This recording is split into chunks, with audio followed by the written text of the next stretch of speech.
Bonjour, c'est Michel Fall du groupe London Academy.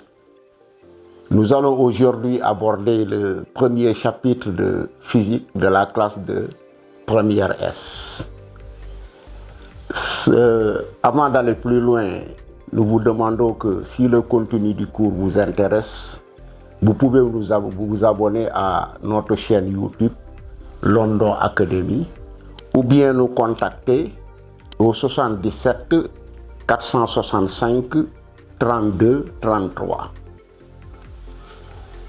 Le cours que nous allons aborder aujourd'hui est structuré autour de 3 grandes parties.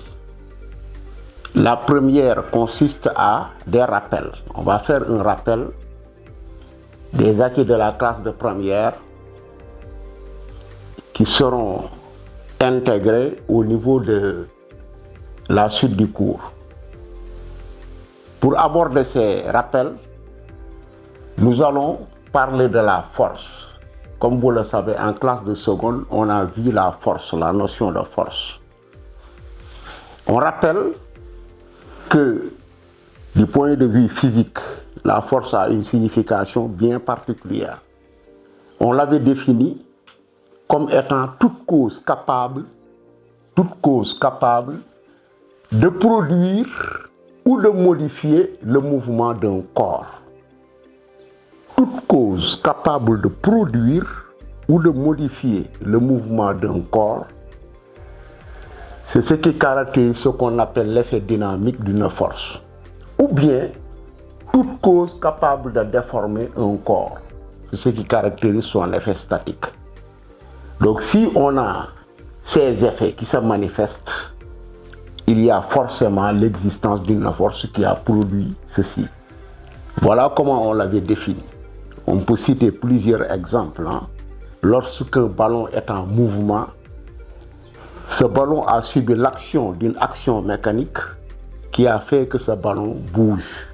Ce qui a fait bouger ce ballon est une force qui a été exercée sur le ballon. Vous cassez un morceau de craie, là vous déformez ce morceau de craie. L'action mécanique qui a permis de casser ce morceau de craie est une force exercée sur ce morceau de craie. Voilà comment on avait défini la force. On pouvait donner plusieurs exemples. Une fois défini, on a observé les caractéristiques de la force. Et nous avons remarqué que toute force est caractérisée par ceci. Son point d'application, c'est le point sur lequel s'exerce la force sur le corps. Sa droite d'action.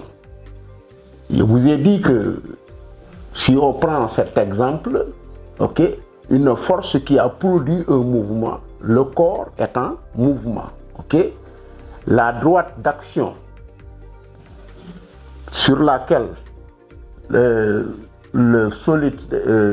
mouvement s'exerce, ceci caractérise la droite d'action de la force. Il y a son sens, et son intensité. Donc voilà les caractéristiques d'une force. Si on fait le parallélisme, ceci ressemble à des caractéristiques d'un vecteur, comme en mathématiques. Et on convient de représenter, de caractériser une force ou de la représenter par un vecteur. Par un vecteur, on peut représenter une force par un vecteur. Et ce vecteur-là, on le nomme vecteur force, qu'on note si sa force c'est F avec la flèche vectoriellement. Donc on retient que toute force peut être représentée par un vecteur qu'on appelle vecteur force. Ce qui permettra d'utiliser, on l'a fait en seconde, vous prenez, on peut tracer une force, l'utiliser, modéliser. C'est une modélisation de la force mathématiquement. Voilà, donc nous allons donner quelques exemples de représentation de vecteur force. Le premier cas, on considère un solide S qui est en équilibre sur une table. Voilà, le solide est en équilibre Et si on fait le bilan des forces appliquées au solide, on a le poids du solide et sa réaction, la réaction de la table. Donc là, on l'a vu en classe de seconde, la somme vectorielle des forces égale au vecteur nul, hein, R plus P égale au vecteur nul, bien représenté P. Hein. P est vertical, hein, dirigé du haut vers le bas, et la réaction dirigée vers le haut, telle que la somme vectorielle égale à 0. Voilà comment on représente ces forces-là. On considère un autre cas qui va revenir dans la suite. C'est un solide. Je considère un plan incliné. Le solide, soit il monte le plan ou bien il descend, selon les cas.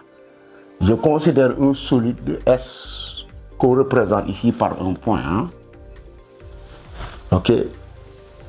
Le solide est entraîné dans son mouvement par une force d'attraction grand F. Ok. Le plan est incliné d'un angle alpha. Le solide est entraîné dans son mouvement par une force d'attraction grand F. Ok. Il y a le poids du solide et la réaction. Maintenant, attention, voilà comment on représente selon le cas. Ici, il existe des forces de frottement. Ok, la réaction n'est pas toujours normale au plan. Là, c'est au repos. Mais le solide peut être en mouvement et la réaction normale au plan. Mais s'il y a des frottements, là, c'est dans le cas où il n'existe pas de force de frottement. S'il existe des forces de frottement, la réaction se décompose en deux composantes. On va écrire F égale à petit f plus la réaction normale. Petit f, c'est la force de frottement. Ok?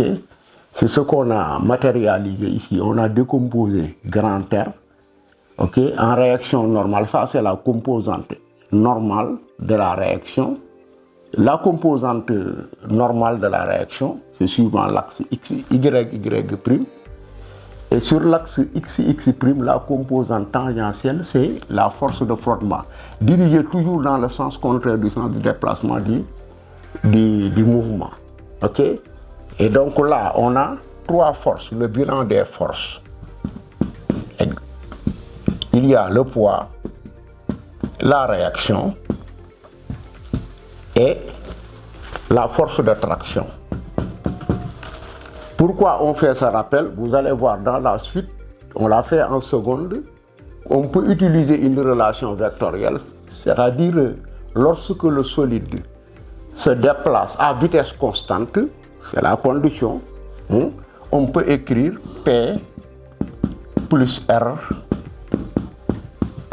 égale à vecteur nul. Là, c'est une relation vectorielle. Pour pouvoir l'utiliser dans la suite, on va l'exploiter par projection sur les axes X, X' et Y, Y', ce qui nous permettra d'avoir deux relations.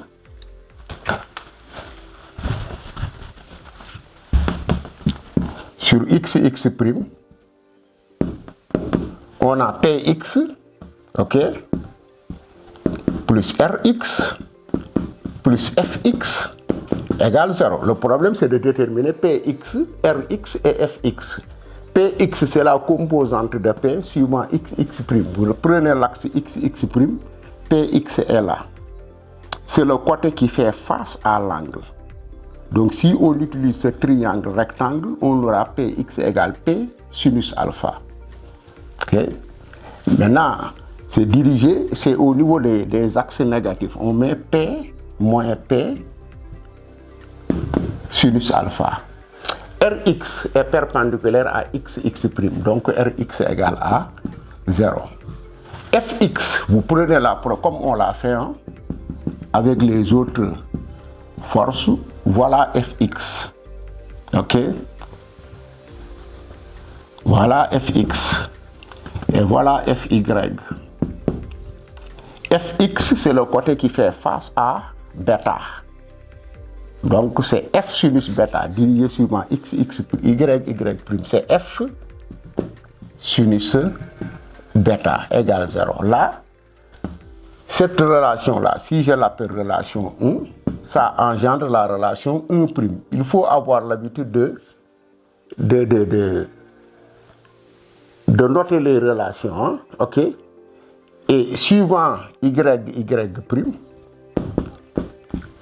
cette relation va donner PY plus RY plus FY égale à 0. On détermine PY, RY, FY. PY, vous revenez sur P, PY est là. C'est le côté adjacent, ok? Mais dirigez souvent l'axe des Y négatifs. C'est moins P cosinus alpha. Ok? RX est là, RY c'est R. Hein? Là c'est Y. Hein? RY c'est R, c'est la composante R. Hein? RY. Et FY, c'est ça, hein? C'est le côté qui fait face à l'angle. Ok? C'est F sinus bêta. Ok? Là c'est cosinus, hein? X, ici. C'est cosinus. C'est le côté adjacent. FY, c'est le côté opposé. C'est F sinus. Plus F sinus bêta égale à 0. Et je le rappelle 1 seconde, hein, ça dérive de 1. Donc vous voyez, là c'est des rappels qui s'imposent. Hein. Donc à partir de la relation 1, on projette, on a cette relation 1'. Et la relation 1 seconde. Et selon les cas, on va demander parfois de déterminer P, de déterminer F si on donne P. Vous voyez ici, hein, que F égale P sinus alpha sur cosinus bêta. Ok, et ainsi de suite. Donc c'est des rappels. C'est des rappels. L'essentiel, c'est de retenir qu'une force peut être est caractérisée par son point d'application, son sens, sa droite d'action, son intensité. C'est ce qui nous a amené à représenter vectoriellement une force par un vecteur qu'on appelle vecteur force. Ok? Et selon le cas, selon la situation, on vous donne toujours la description qui vous permettra de faire le bilan des forces, mais aussi qui vous permettra d'avoir un schéma bien approprié et vous devrez être capable de faire convenablement les projections pour trouver les composantes des différentes forces. Parce qu'on part d'une relation vectorielle pour avoir ces relations-là. Nous allons continuer le rappel sur les forces. Pour continuer, si le contenu du cours vous intéresse, vous pouvez toujours vous abonner à notre chaîne YouTube London Academy. Donc, sur les rappels, toujours sur les forces, nous avons vu qu'est-ce que c'est qu'une force, le vecteur force. Maintenant, nous allons parler de ce qu'on appelle une force constante. Une force constante. On a vu qu'une force est caractérisée par son vecteur force. Une force constante est représentée par un vecteur force qui a les caractéristiques suivantes. Une force constante est représentée par un vecteur force qui reste parallèle à lui-même durant tout le temps, reste parallèle à lui-même, mais aussi qui conserve le même sens et qui conserve la même direction. Reste parallèle à lui-même, qui conserve le même sens et la même direction au cours du temps. Quelle que soit la date considérée, la force reste constante, reste parallèle à lui-même. Le vecteur force reste parallèle à lui-même, conserve le même sens, mais conserve la même direction. Et si nous représentons ceci, nous voyons un exemple de vecteur force constante, d'une force constante. La force F qui décrit un mouvement de A vers B. Ok? tel que la direction de la force fait un angle alpha avec la direction du déplacement. Ok? Durant tout le mouvement, c'est le même angle alpha. F reste parallèle, le vecteur force reste parallèle à lui-même. Ces forces-là, ces vecteurs-là sont parallèles. Deuxièmement, conserve le même sens, ok, mais aussi la même direction.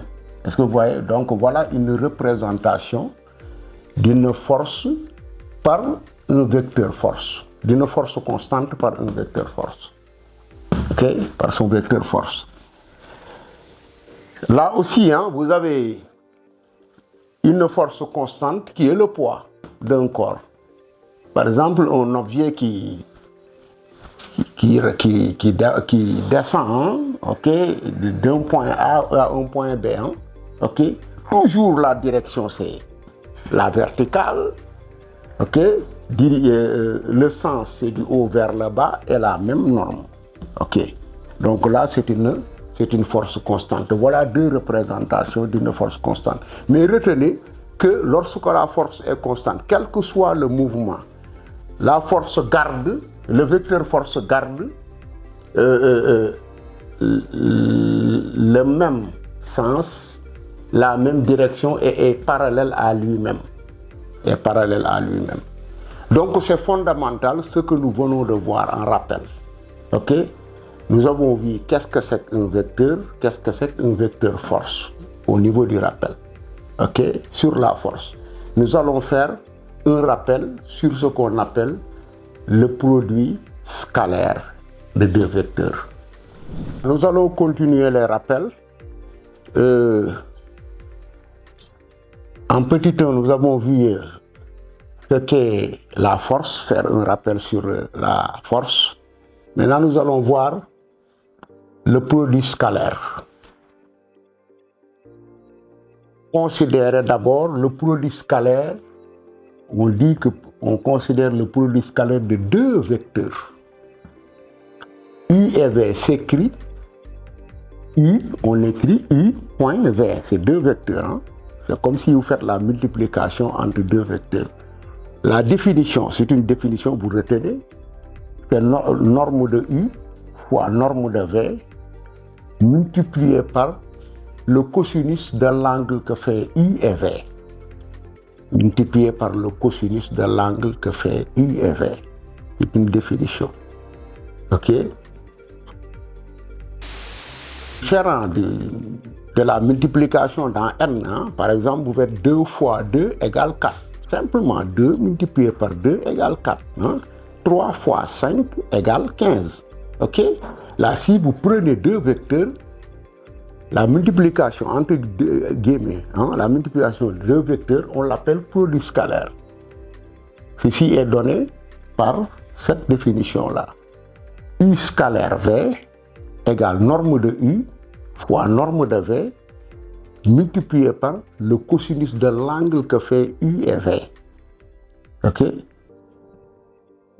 Comme nous sommes en physique, c'est le produit scalaire.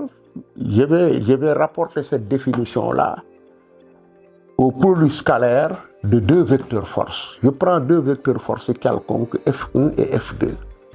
Le produit scalaire de deux vecteurs force F1 et F2 s'écrit F1 F2 égale norme de F1 multiplié par norme de F2 multiplié par cosinus alpha. Là, je simplifie. Alpha n'est rien d'autre que l'angle que fait F1 et F2. Ok? Le produit scalaire F1 et F2, c'est norme de F1 fois norme de F2 fois cosinus de l'angle que fait F1 et F2. Alpha est là. F1, F2. Quelconque. Norme de F1 fois norme de F2 multiplié par le cosinus de l'angle que fait F1 et F2. Voilà la définition du produit scalaire. Donc retenez sur ce rappel-là, qu'est-ce que c'est qu'une force constante? Qu'est-ce que c'est le produit scalaire de deux vecteurs? Voilà ce qu'on retient ici.